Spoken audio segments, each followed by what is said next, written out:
Next, fifth sum. The radius and height of the cylinder are in the ratio. Ratio la ஒரு data கொடுத்திருக்காங்க. And its volume கொடுத்திருக்காங்க. Centimeter cube. Find the radius and height. Ratio la இருக்கிற radius ஐயும் height ஐயும் அத நம்ம direct வேல்யூவா கொடுக்கணும். இது ப்ரொபோர்ஷன்ல இருக்கு. நம்ம இது வேல்யூன்னு சொல்லக்கூடாது. இந்த ப்ரொபோர்ஷன்ல சிலிண்டரோட ஹைட்டும் ரேடியஸும் இருக்கு. But values are not there. அதை நம்ம ஃபைண்ட் அவுட் பண்ண போறோம். என்ன பண்ணலாம்? ரேஷியோல யார் இருக்கா? ரேடியஸும் ஹைட்டும். அப்ப ரேடியஸ் 2 இது ரேஷியோல இருக்கு. எப்பவுமே ரேஷியோல இருந்து ஒரு வேல்யூ இப்படி ஒரு நம்பர்ஸ் ஸ்ப்ளிட் பண்ணி எடுக்கிறோம் அப்படின்னா அதுக்கு பக்கத்துல எக்ஸ் போட்டுக்கணும். அப்ப இதுதான் ரேடியஸ், இதுதான் ஹைட். ஆனா 3 ன்னு சொல்லக்கூடாது. 3 வித் ஒரு வேரியபிளோட சேர்த்து சொல்லணும். ரேஷியோல இருந்து ஸ்ப்ளிட் பண்ணையில இந்த மாதிரி தான் வேல்யூஸ் எடுக்கணும். ஓகே, இப்போ நமக்கு ரேடியஸ்க்கு ஒரு வேல்யூ இருக்கு, ஹெச்க்கு வேல்யூ இருக்கு. இத அவங்க சொன்னதுல சப்ஸ்டிட் பண்ணுவோம். அவங்க என்ன கொடுத்தாங்க? வால்யூமோட வேல்யூ கொடுத்திருக்காங்க 1617. அப்ப வால்யூம் ஆஃப் சிலிண்டரோட ஃபார்முலாவை ஈக்குவேட் பண்ண போறோம் இந்த வேல்யூவோட. அப்ப formula pi R square H equal to 1617.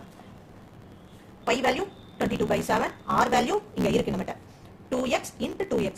ஏன்னா r ஸ்கொயர் இருக்கு. Next h 3x equal to 1617. இங்க எதுவும் கேன்சல் பண்ண முடியாது.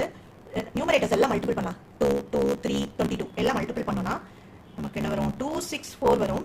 x எத்தனை டைம் இருக்கு? 3 டைம். அப்ப x into x into x, x cube by 7 equal to 1617. Calculation important. நல்ல கிளாரிட்டியோட சம் பாருங்க. இப்போ டினாமினேட்டர்ல இருக்க 7 அந்த சைடு போயிடுது. So 1617 into 7. இது ரெண்டையும் மல்டிபிள் பண்ணா 11319. ஓகே, இப்போ இங்க இருக்கிறதையும் இங்க மூவ் பண்ணிடலாம். 264 இங்க கொண்டு வந்தோம்னா டிவைட்ல வந்துரும். இப்போ இத டிவைட் பண்ணோம்னா நமக்கு 42.875. இப்போ x கியூப் நமக்கு என்ன வேணும்? x தான் வேணும். x இங்க இருக்க கியூப் இந்த சைடு வந்தா கியூப் ரூட் ஆயிடும். 42.875. இதுக்கு கியூப் ரூட் எப்படி கண்டுபிடிக்கலாம்? நார்மலா ஸ்கொயர் ரூட்னா என்னது? 2 2s 4, 4 2s 8. 2 கியூப்னா 8 வருது. இங்க இருக்கிறது பெரிய நம்பர். அப்ப 3 க்கு போலாம். 3 3s 9, 9 3s 20. நான் இப்போ என்ன பண்றேன்னா 2 கியூப் ஆயிருக்குமான்னு செக் பண்றேன். இந்த வேல்யூ இல்ல 2 2s 4 2s 8 வரல. அப்ப 3 கியூப் ஆயிருக்குமான்னு பாக்குறேன். 3 3s 9, 9 3s 27 உள்ள இருக்கான்னு பாக்குறோம்.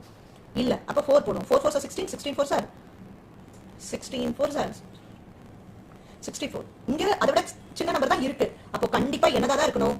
3 க்கும் 4 க்கும் நடுவுல இருக்கிற நம்பர். சோ நான் என்ன சூஸ் பண்றேன்? 3.5 3.5 into 3.5. இத மூணே மல்டிபிள் பண்ணா இது கிடைக்குது. சோ கியூப் ரூட் ஆஃப் திஸ்க்கு பதிலா நம்ம என்ன எழுதிக்கலாம்? x equal to 3.5. இப்போ இந்த x எதுல சப்ஸ்டிட் பண்ணா நமக்கு ரேடியஸ் ஹைட் கிடைச்சிரும். இந்த x இந்த ரேஷியோல இருந்து ஸ்ப்ளிட் பண்ணோம்னா இதுல சப்ஸ்டிட் பண்ணலாம்.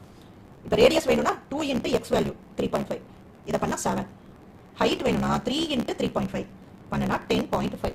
அப்ப இதுதான் ஃபைனல் ஆன்சர். இந்த சம் வந்து சிம்பிள் தான். ஆனா இந்த கால்குலேஷன் கேர்ஃபுல்லா பண்ணணும். இந்த 3.5 கியூப் ரூட் ஆஃப் 42.875 கண்டுபிடிக்கிறது தான் நமக்கு சேலஞ்ச். இத பண்றதுக்கு இந்த மாதிரி செக் பண்ணுங்க. x ஃபைண்ட் அவுட் பண்ணிட்டீங்கன்னா ரிமைனிங் சிம்பிள் தான்.